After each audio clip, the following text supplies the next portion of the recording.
Next unit है हमारी work power and energy.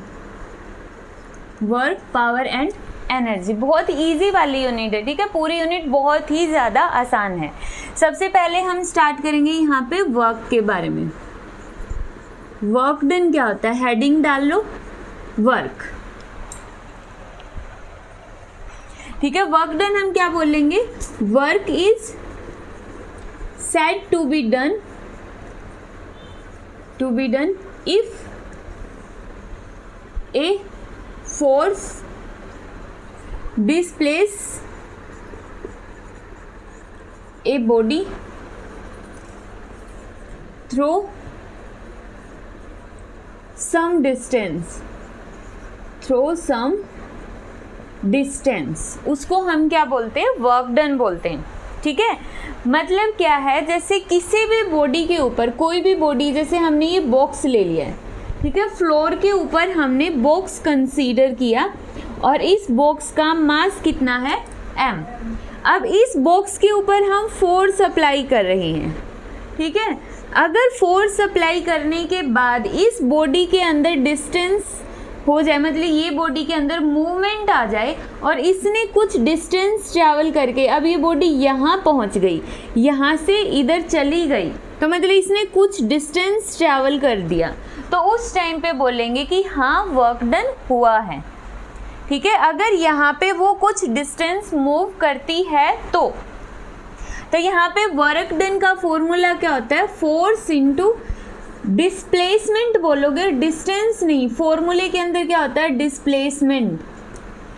Work is equal to force into displacement, ठीक है।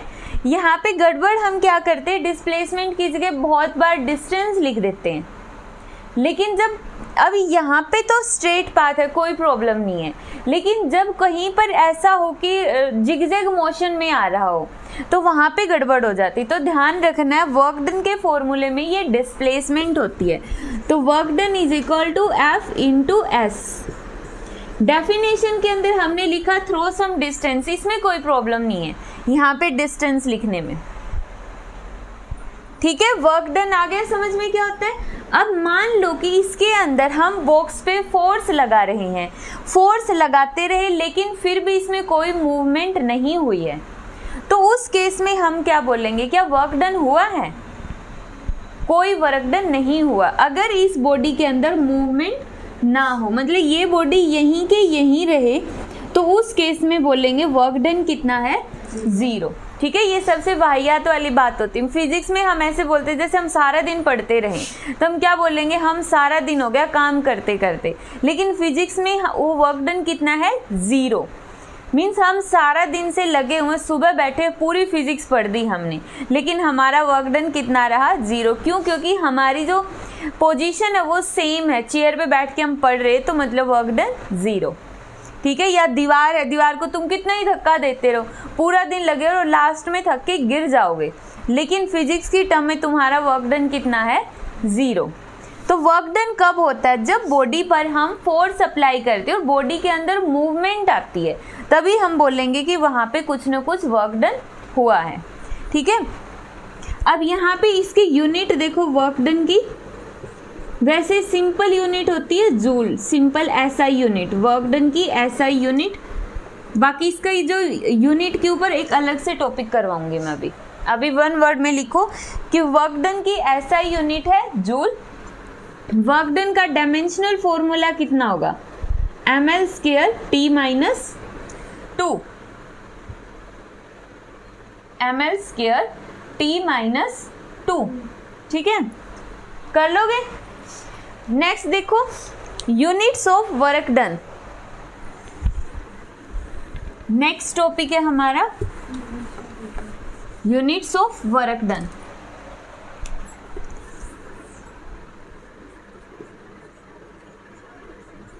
Units of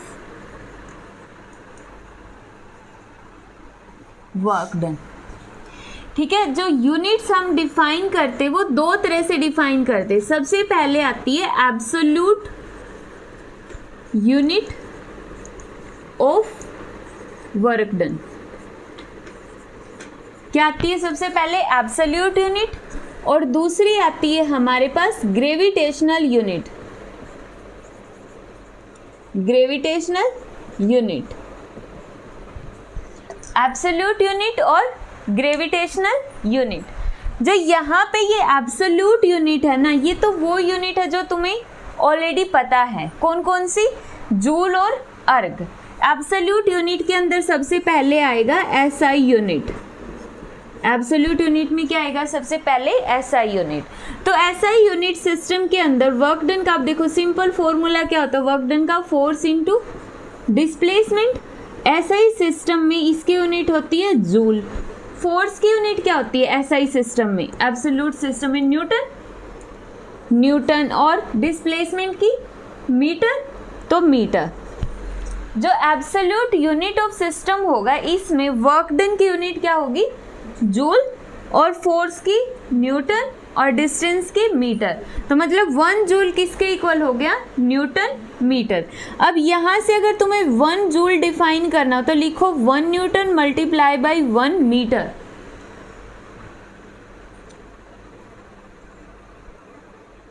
ठीक है, अब इसके नीचे डेफिनेशन लिखो 1 जूल की। डेफिनेशन लिख लो 1 जूल। It is defined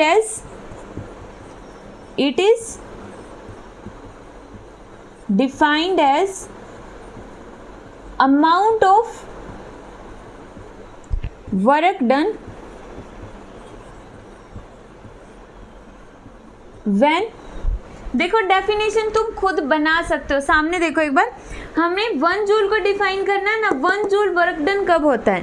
जब किसी बॉडी पे 1 न्यूटन का फोर्स लगता है और उससे कितनी डिस्प्लेसमेंट आती है? 1 मीटर की। तो यही बात लिखनी है, when 1 newton force displace a body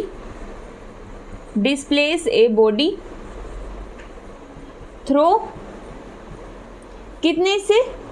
1 metre. Displace a body through 1 metre.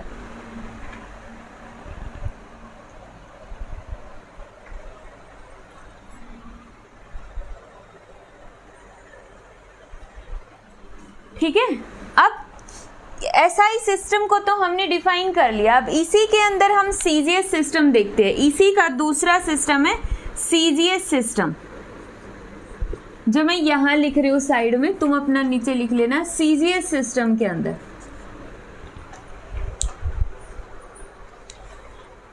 देखो, सीजीएस सिस्टम के अंदर वर्क डन को हम क्या बोलेंगे? वर्क डन की यूनिट होगी अर्ग, ERG, अर्ग।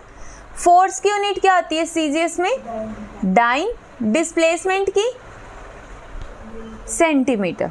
ठीक है, तो erg is equal to dyne into centimetre. ठीक है, तो यहां से 1 अर्ग को कैसे डिफाइन करोगे? क्या खुद डिफाइन कर सकते हो 1 अर्ग को? इसी डेफिनेशन में लिख सकते हो, it is defined as amount of work done when 1 dyne force displaces a body through 1 centimetre. लिख दो। अब एब्सोल्यूट यूनिट है, ये ध्यान रखना है। कौन सी यूनिट ऑफ सिस्टम डिस्कस कर रहे हैं हम? Absolute unit. पता है, ए फॉर ABCD से याद रख लेना। ए क्या है? ABCD वाला ए है। जो एब्सोल्यूट यूनिट्स होती है ना, वो हमारे यूज में होती है, उसको हम हर टाइम अप्लाई करते हैं। जैसे फोर्स की एब्सोल्यूट यूनिट कौन सी है? न्यूटन और डाइन, सबको पता है ना। तो ये बहुत ईजी वाली है। ठीक है, अब इनके अंदर रिलेशन देखते हैं। जूल में और अर्ग में रिलेशन आता है, तो रिलेशन देखो।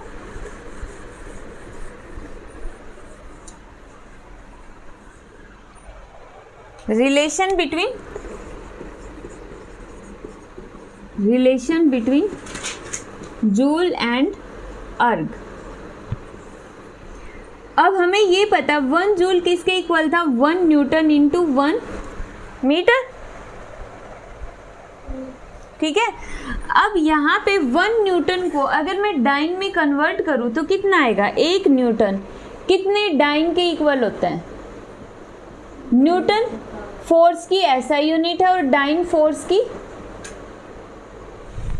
सीजीएस यूनिट है ना, तो किसके इक्वल होता है 10 रेज टू द पावर 5। तो 1 न्यूटन की जगह 10 raise to the power 5, 1 metre की जगह 100 मतलब 10 रेज टू द पावर 2 और dine as it is.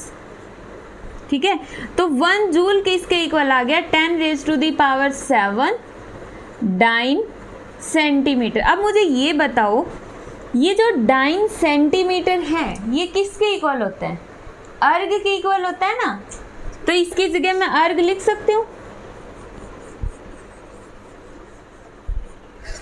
Relation निकल गया। अभी तक तुमने 2 रिलेशन पढ़ लिए, एक तो पढ़ लिया 1 न्यूटन और डाइन के अंदर क्या रिलेशन होता है। 1 न्यूटन कितने डाइन के इक्वल होता है 10 की पावर 5, 1 जूल कितने अर्ग के इक्वल होता है 10 की पावर 7। क्लियर। नेक्स्ट देखो, अभी हमने एब्सोल्यूट यूनिट पढ़ी है, नेक्स्ट वाली कौन सी यूनिट थी हमारी, ग्रेविटेशनल यूनिट। जो सेकंड यूनिट थी हमारी कौन सी थी, gravitational unit of work done.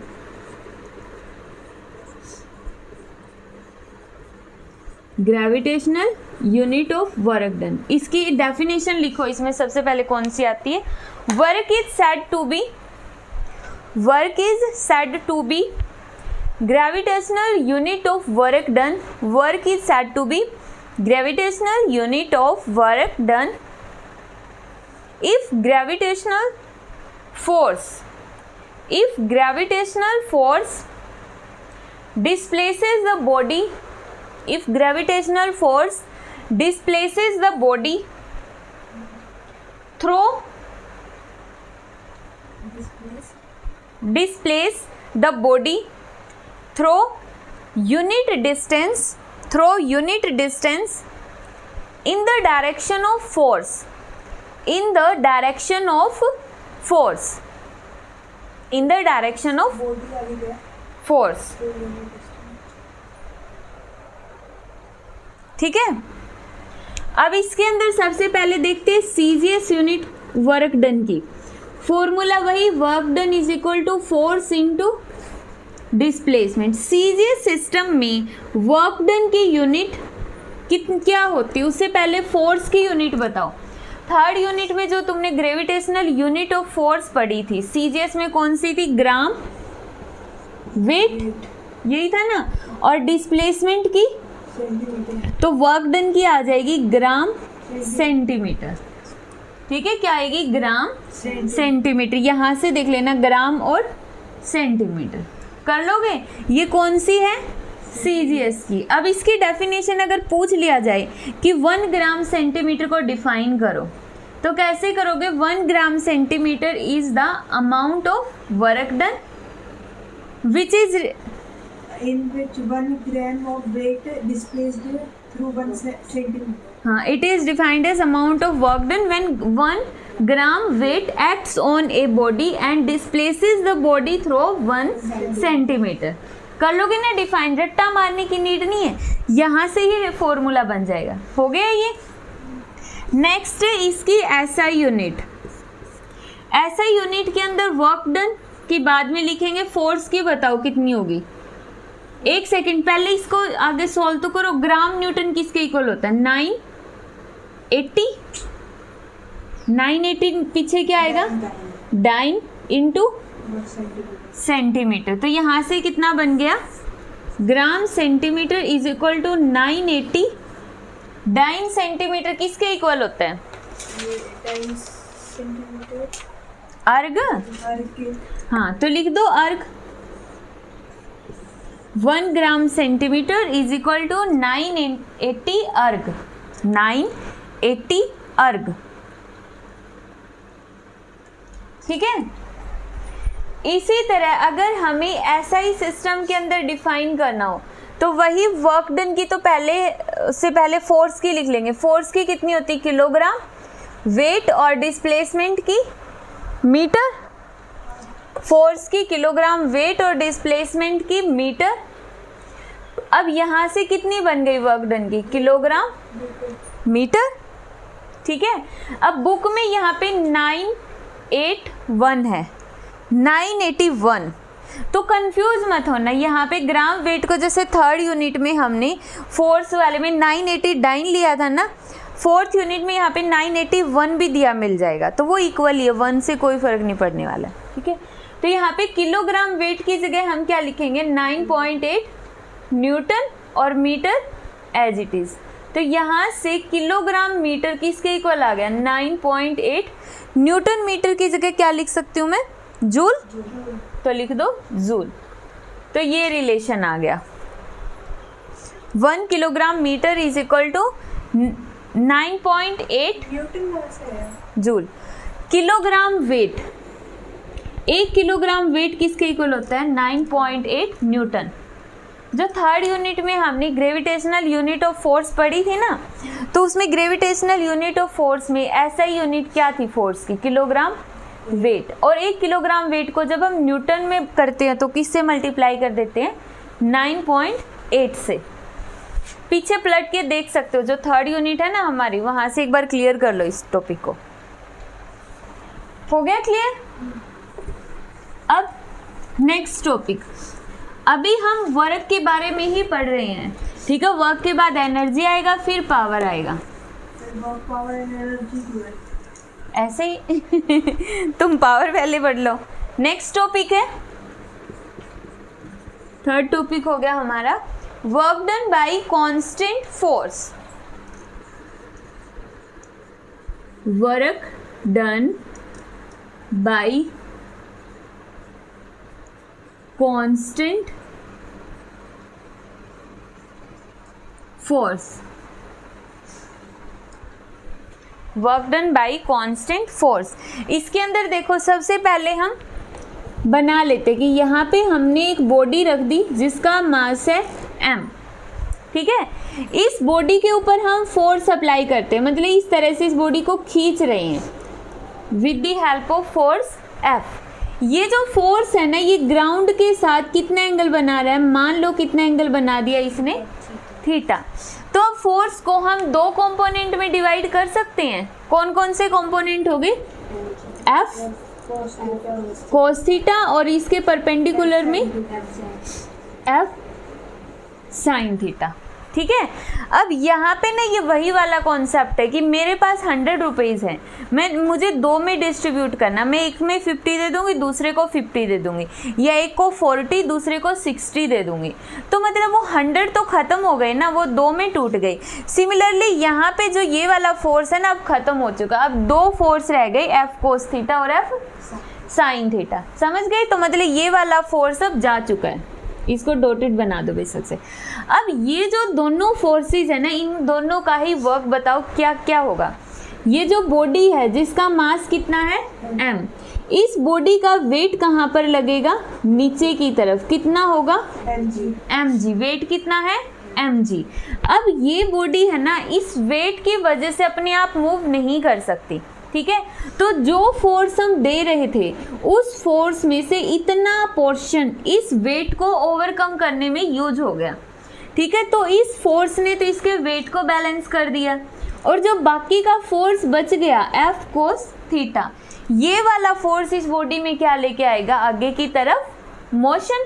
तो ये जो बॉडी है मूव करके यहाँ पे आ गई, मान लो इसने डिस्प्लेसमेंट ट्रेवल कर दी S।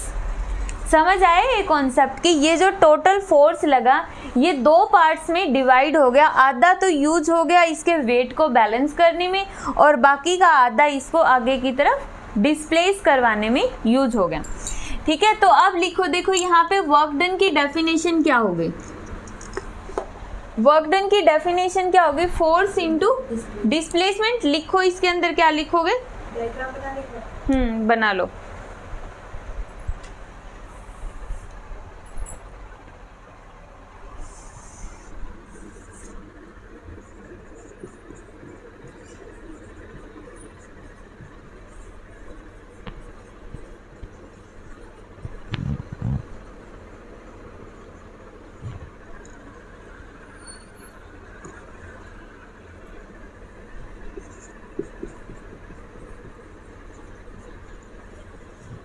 अब जो मैंने डायग्राम में समझाया था ना उसको थोड़ी वर्डिंग में लिखना है कि let us apply a force F on the body making an angle theta with ground,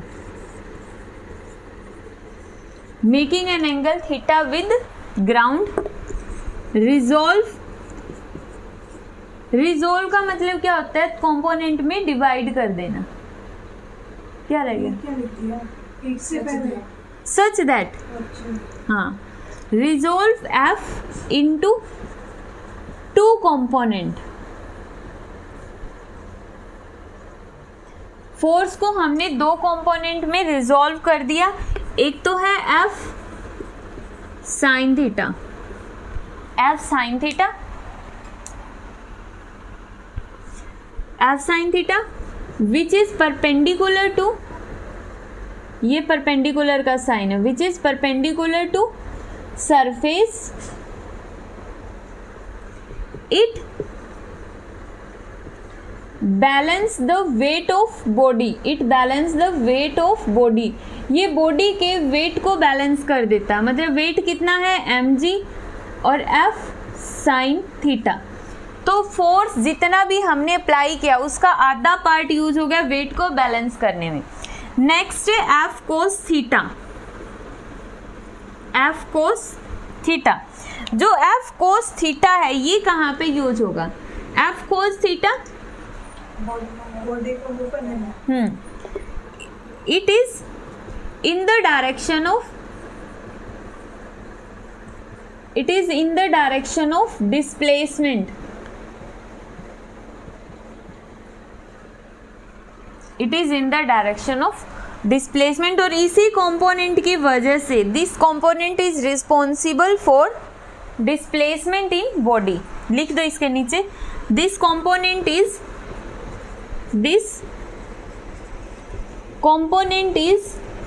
responsible for displacement in body, for displacement in body. किसी भी बॉडी में डिस्प्लेसमेंट के लिए रिस्पॉन्सिबल है। समझ आ गया? मैम अगर F cos थीटा इसको वो करेगा बैलेंस तो F sin थीटा मूव कर, F cos थीटा नहीं, F sin थीटा तब करेगा ना जब एंगल ऊपर की साइड। हाँ, अगर बाई चांस ये एंगल ऊपर बनता ना तो ये F cos थीटा बन जाता और ये F sin थीटा। लेकिन यहाँ पे जो एंगल हम बनाते हैं ना वो हॉरिजॉन्टल मतलब सरफेस के साथ बनाते हैं। ठीक है, आगे समझ में करवा दो आगे। अब देखो ये तो वो सारी थ्योरी थी जो मैं ऑलरेडी तुम्हें समझा चुकी हूँ अभी तक। तो अब देखो वर्क डन क्या होगा?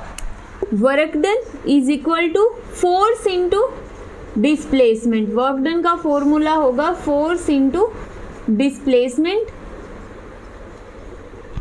डिस्प्लेसमेंट तो कितनी है इस बॉडी में? S। ध्यान रखना अगर तुम S ले रहे हो तो S, इनके बीच की डिस्प्लेसमेंट को अगर तुमने x y कुछ और माना तो वही लिखोगे। कितना फोर्स डिस्प्लेसमेंट लेके आ रहा है? F cos theta. तो फोर्स की जगह लिखो F cos ऑफ थीटा।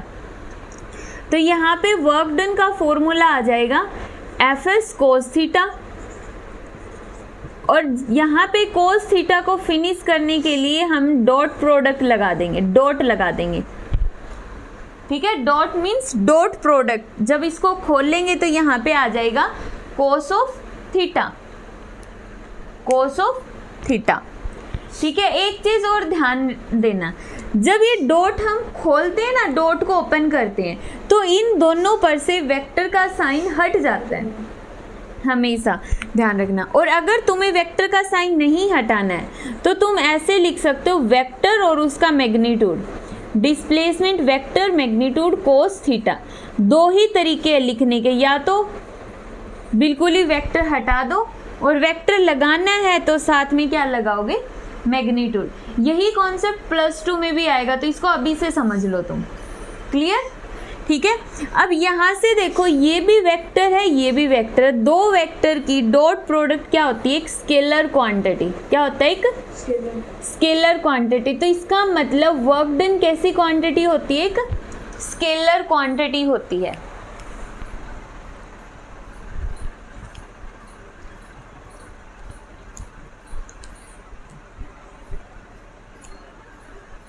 आ गया समझ में? अब इसके स्पेशल केसेस लिखो। हाँ,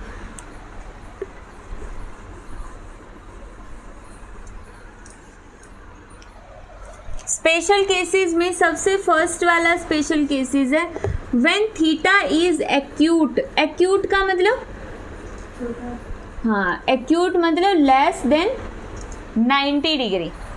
जैसे ये जो हमने एंगल बनाया ना, क्या ये 90 से ग्रेटर हो सकता है? कभी भी नहीं हो सकता ना।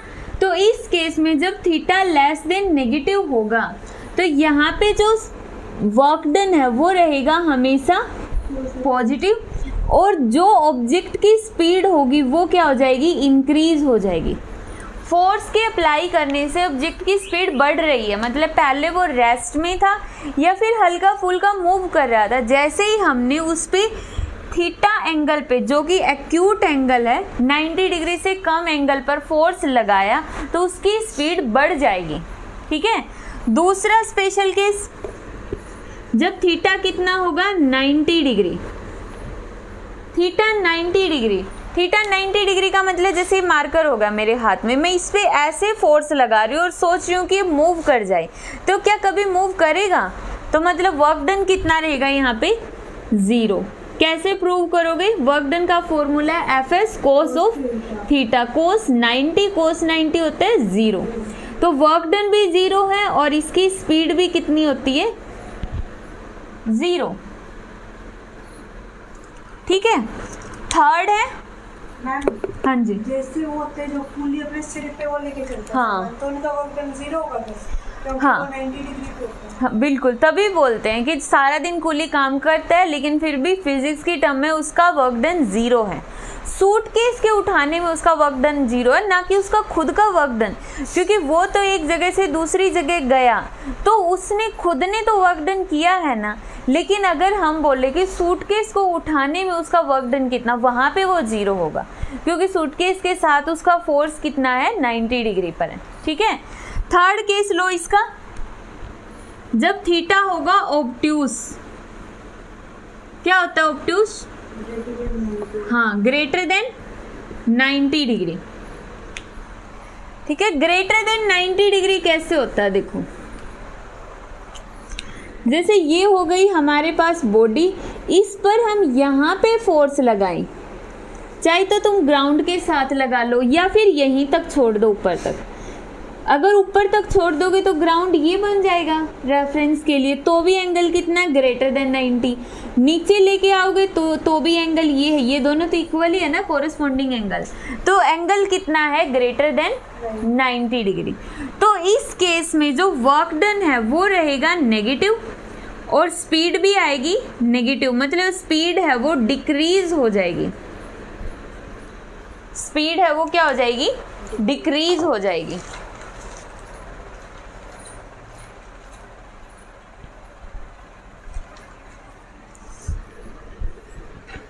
कर लोगे?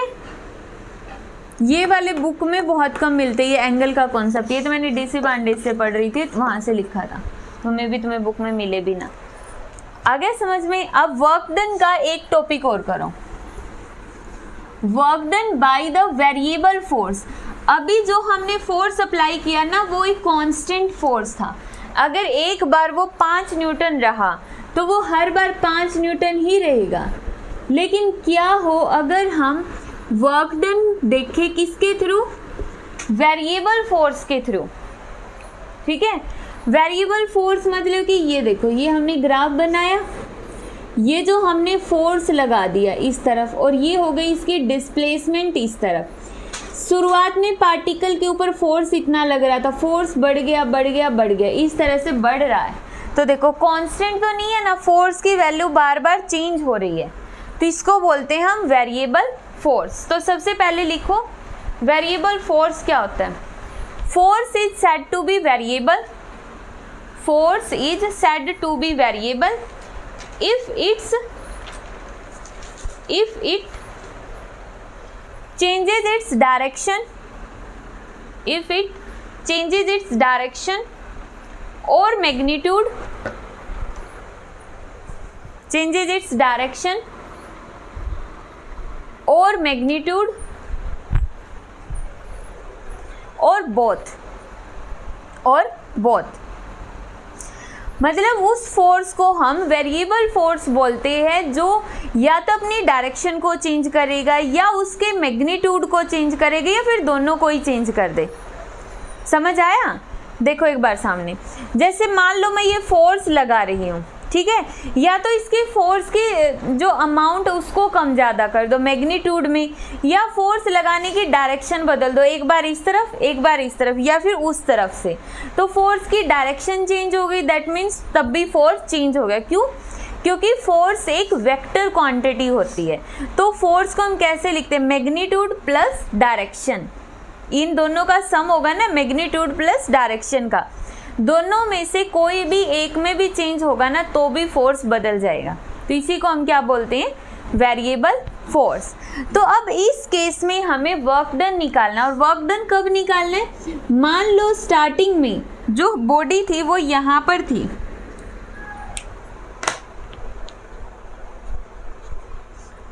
देखो मान लो स्टार्टिंग में बॉडी यहाँ पर थी इनिशियल पोजीशन पर, फाइनली वो यहाँ पे आ गई, उसकी पोजीशन क्या बन गई?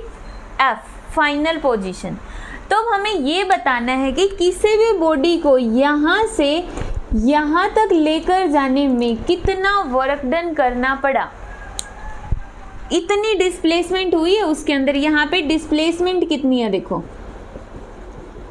डिस्प्लेसमेंट कितनी है? Final XF minus initial XI, इतनी है ना फाइनल। तो इसको यहाँ तक लेकर जाने में कितना वर्क डन करना पड़ा?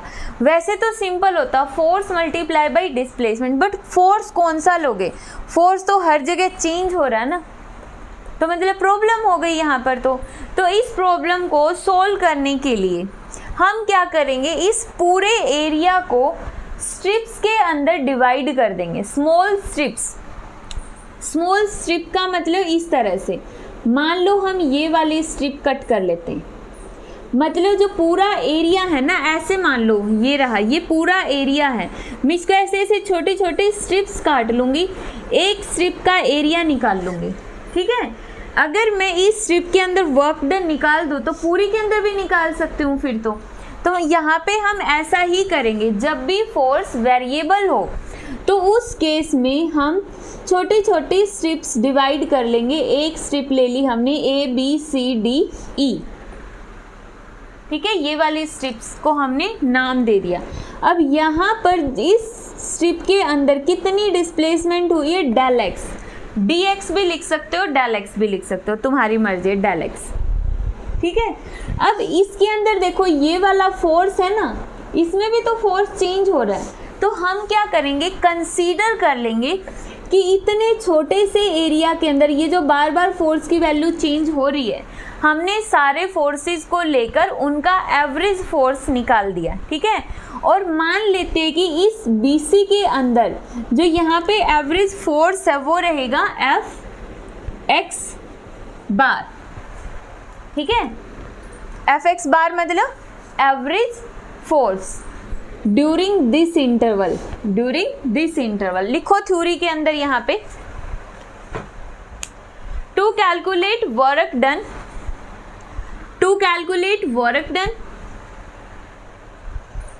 by the variable force, to calculate work done by the variable force, let us divide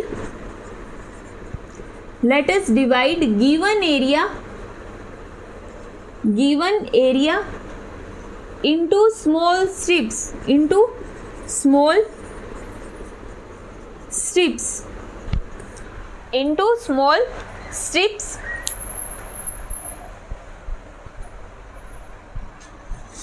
of width del x,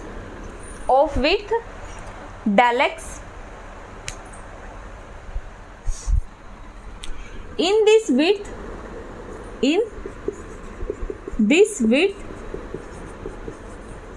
force is constant,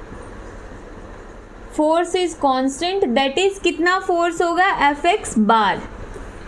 force is considered to be constant, force is considered to be constant, जो कितना होगा ये वाला force, और इसके नीचे लिख लो ये क्या होगा, एवरेज फोर्स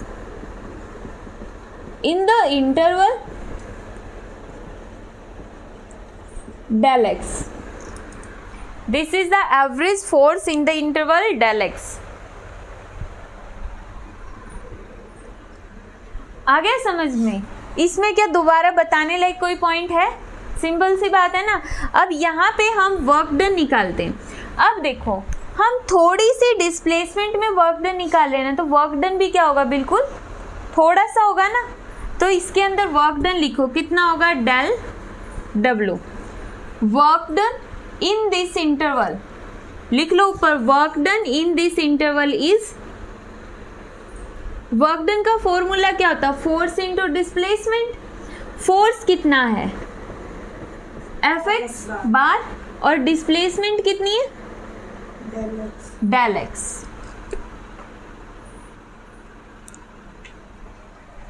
ठीक है,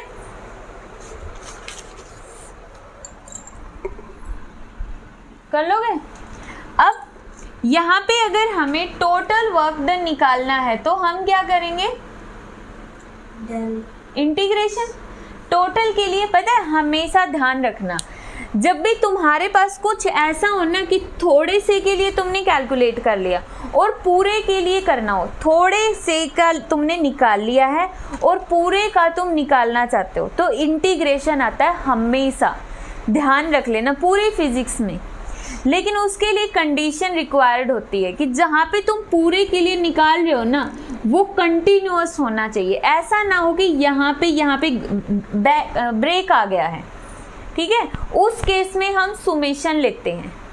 अगर ब्रेक आ जाए ना तो सुमेशन होता है। लेकिन अब यहाँ पर तो ये स्ट्रेट है ना, बिल्कुल कंटिन्यूअस है, यहाँ से यहाँ तक बिल्कुल कंटिन्यूअस है, तो छोटे का निकालने के बाद बड़े के लिए हमेशा इंटीग्रेशन होगा। ठीक है, तो अब इसके बाद लिखो,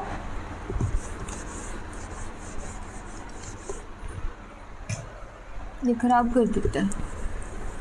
देखो सबसे पहले del W is equal to limit del X tends to be 0, और यहाँ पे लिख दो F X bar del x.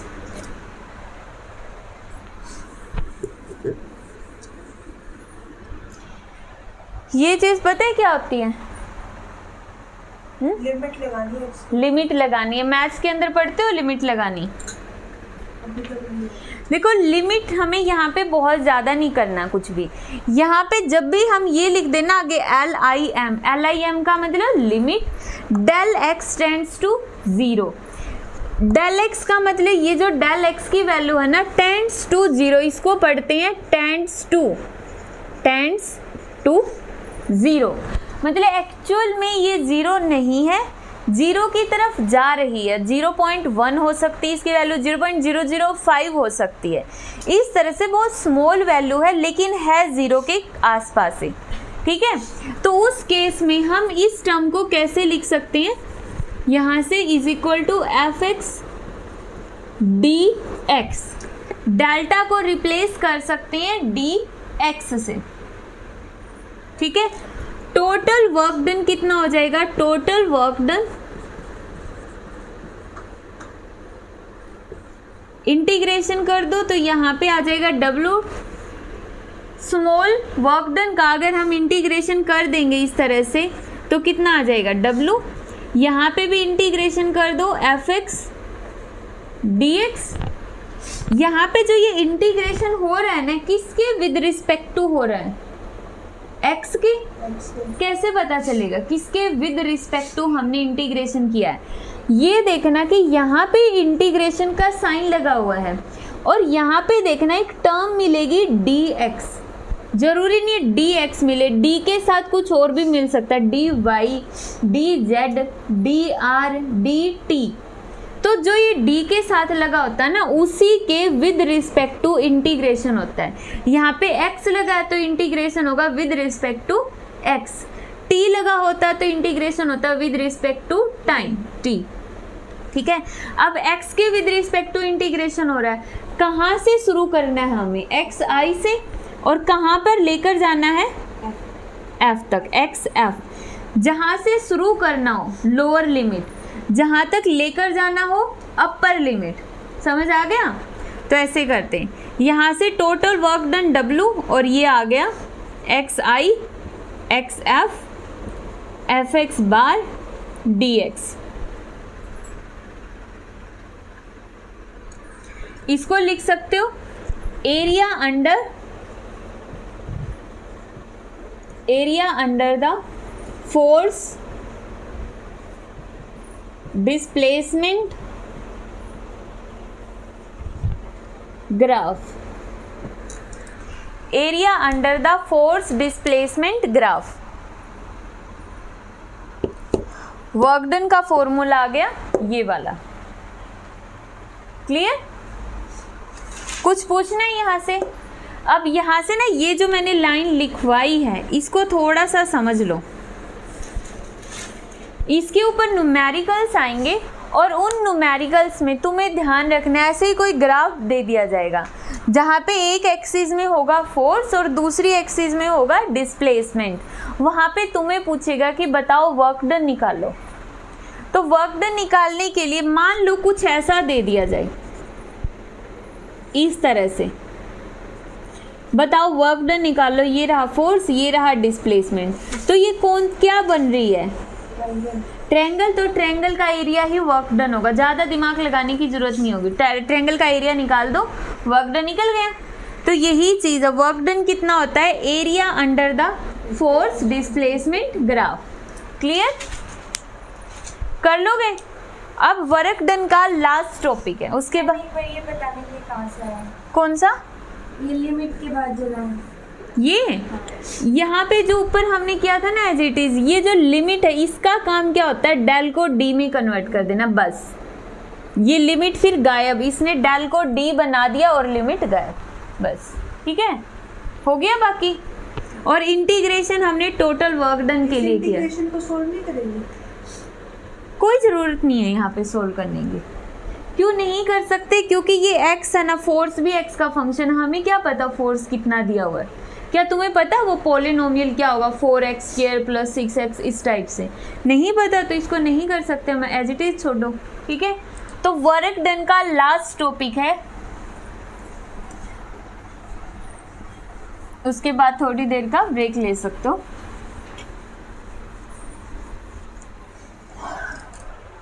Nature of work done in different cases. Nature of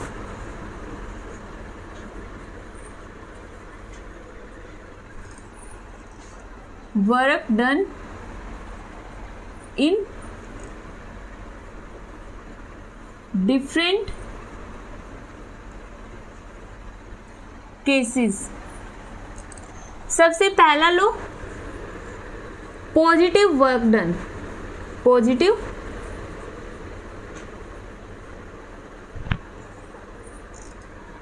work done, positive work done. ठीक है, पॉजिटिव का मतलब यहाँ पे जब थीटा कितना होगा, 0 डिग्री। थीटा किस किस के बीच में होता है? वर्क डन का फॉर्मूला क्या होता है, एफ cos ऑफ थीटा। ये जो थीटा है ना, किस किस के बीच में, फोर्स और डिस्प्लेसमेंट के बीच में। तो लिख लो theta is between force and displacement. Force and displacement हमने कहा थीटा 0 है, दैट मीन्स फोर्स और डिस्प्लेसमेंट एक ही तरफ है, फोर्स भी उसी तरफ है और डिस्प्लेसमेंट भी उसी तरफ है। तो वर्क डन कैसा आ जाएगा, पॉजिटिव आ जाएगा। वर्क डन कैसा आ जाएगा, पॉजिटिव।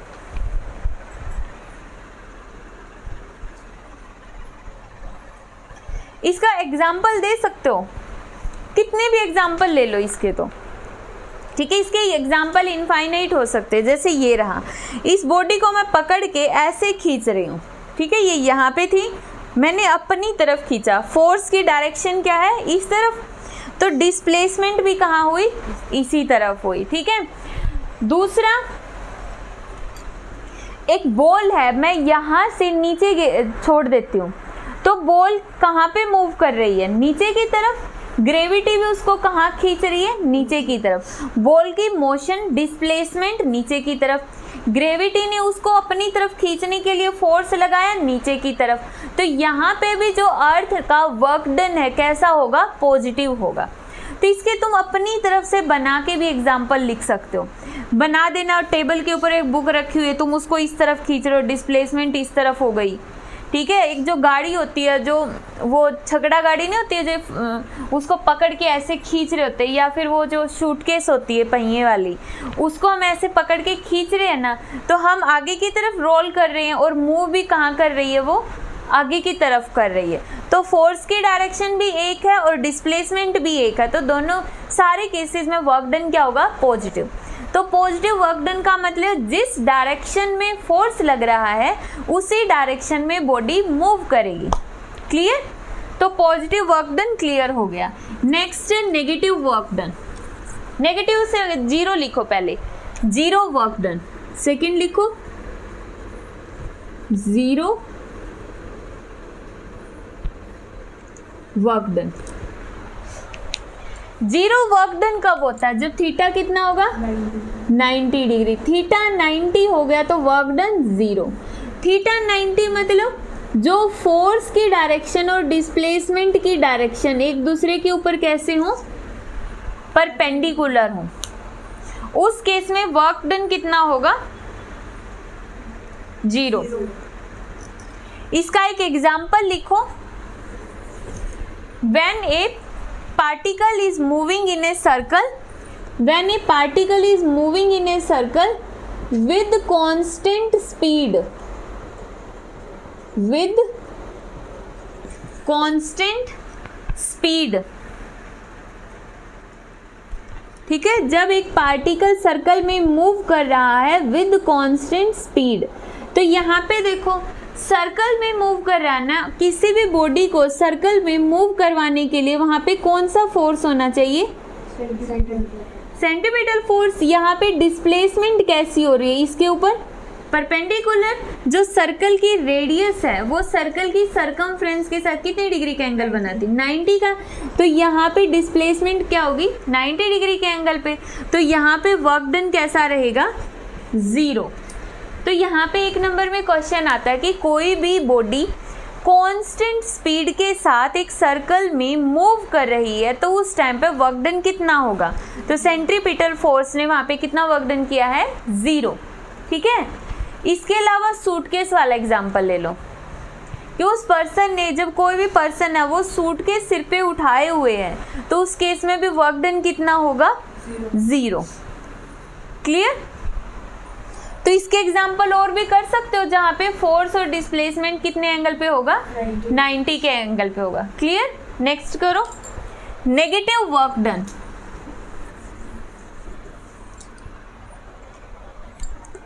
थर्ड होगा negative work done. Negative work done क्या होगा, जब थीटा कितना हो, 180 डिग्री, वर्क डन कैसा आ जाएगा,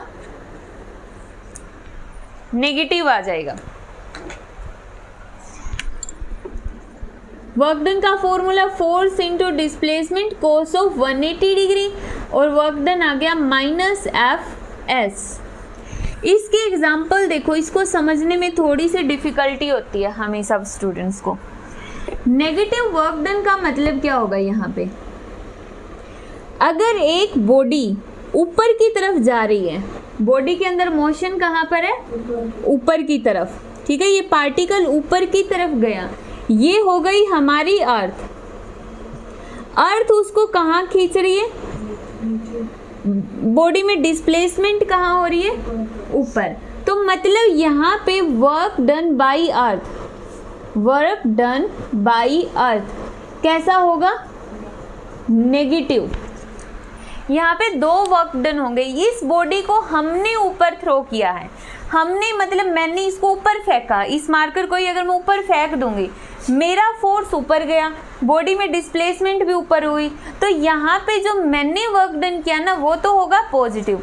लेकिन जो अर्थ ने फेंकने के बाद जो अर्थ इसको नीचे खींच रही है, तो यहाँ पे जब इन दोनों की डिस्प्लेसमेंट और फोर्स 180 के एंगल पे है, तो वर्क डन बाय अर्थ कैसा हो जाएगा, नेगेटिव। एक एग्जाम्पल। दूसरा एग्जाम्पल वही ब्रेक सिस्टम वाला, कि जब कोई भी गाड़ी है उसके ऊपर हम ब्रेक लगा रहे हैं, ब्रेक लगाने के बाद भी वो थोड़ा सा आगे मूव कर गई, तो उसको भी हम क्या बोलते हैं, नेगेटिव वर्क डन। ठीक है, कर लोगे ये दोनों ही दोनों के दोनों एग्जाम्पल। और भी एग्जाम्पल्स कर सकते हो बुक से। हो गए क्लियर? ठीक है।